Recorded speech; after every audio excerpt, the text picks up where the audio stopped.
Story, thank you so much. Now, that story leads us to our conversation of the day. I'm joined by Ken Gishinga and Tobias Olwenyi. Thank you so much for joining us, gentlemen.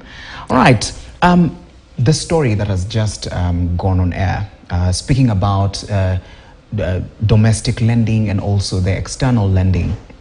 From where you sit, what are we looking at in terms of us heading into the maturity next year in June, a couple of months away? Ken? Many thanks, Kelvin. Indeed, that's an interesting development that the CBK is providing advice that the country should borrow more externally. Mm-hmm. The problem with external debt is it's always exposed to exchange rate risk. So the big assumption that the CBK is making is the exchange rate will remain as it is today, which from my projection is not the case. There's still much happening with the dollar in the US. The global geopolitics is still not yet settled. So I think it's imprudent really to expect that the exchange rate will remain as it is. Mm-hmm. So if it continues sliding, let's say to 160, that debt that you incur becomes only so much more. So it's a big risk they're taking based on the assumption that there'll be exchange rate stability, but that assumption needs to be interrogated a bit more further. Mm-hmm. Mm-hmm. All right, and Tobias, your sentiments on this?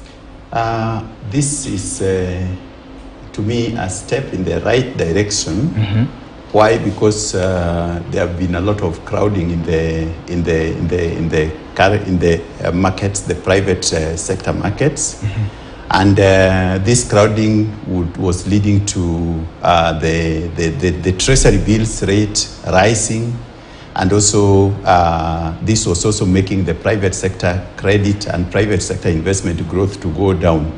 So because of the fact that maybe the government is looking at fiscal consolidation and trying to also having some friendly structural adjustment programs that will actually make the economy resuscitate, sort mm-hmm. of, going foreign, especially because they mention of a concessional loan. Probably the interest rates are agreed because that's normally what happens in the concessional loan mm-hmm. market. Mm-hmm. But I'm just saying probably the interest rates agreed was favorable, and two, probably there was a negotiation on the repayment period of those loans because mm-hmm. that's normally the characteristic of concessional mm-hmm. loans. Mm-hmm. So probably that's my take in this. Okay. Yeah. All right.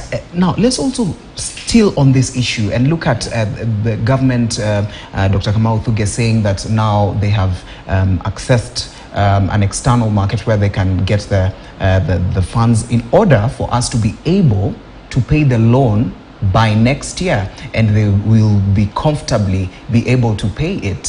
So what happens now if we are unable to pay this the bond? What happens? Yeah, that appears to be the biggest concern right now. The Eurobond that we need to be repaid June 24th next year. Yes. So part of this strategy is to be able to attract the foreign currency to be able to do so. Mm-hmm. But that comes with the additional risk that I've mentioned, that you end up carrying risk that carries an exchange rate risk. It would have been so much better to look at our exports as a country and ask, how do we boost our exports? Mm-hmm. How do we boost our tourism, our teas, our coffees, so that the export revenue in terms of dollars is sufficient to be able to meet those reserves. Mm-hmm. When we start getting into debt, external debt, and most of the big countries, whether it's the United States or Japan, they almost entirely borrow in their own currency because you're in control of your own destiny. Yes.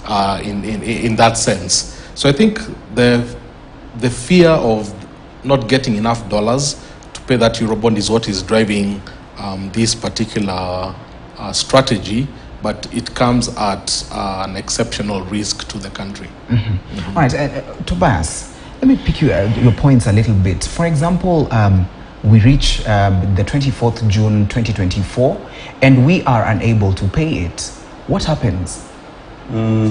That would be quite unfortunate, But you know, we speak of possibilities. The options that are normally left are debt restructuring, renegotiating, talking with the people that you owe so that you can actually pay them on some terms. It's all about restructuring talks with the parties that you have borrowed their money from. Okay. Yeah. All right. Before we get to next year, right now, where we are and the couple of months that we are remaining with before we get to the coming year, what can the government do in order for them to have even a plan B of the plan that they have right now of getting the external sources? Is there a plan B that they can look at in terms of trying to get the dollars in order for us to be able to pay the bond? Well, I think the plan has always been the same.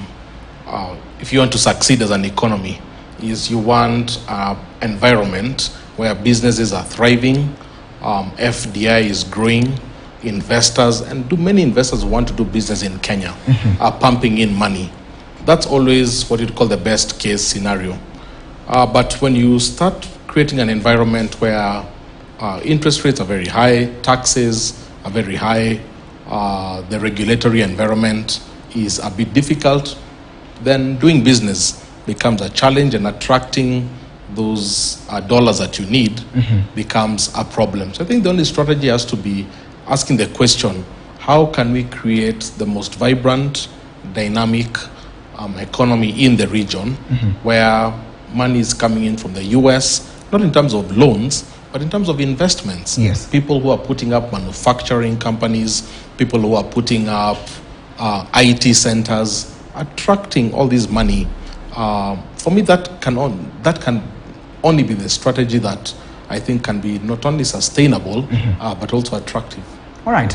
Now, just hold it right there. When we come back, Tobias will also share with us the plan B of what needs to be done. We're going for a short break, but when we come back, we're also going to be looking at the interbank interest rate and also the MPC and all about the MPC. So don't go too far.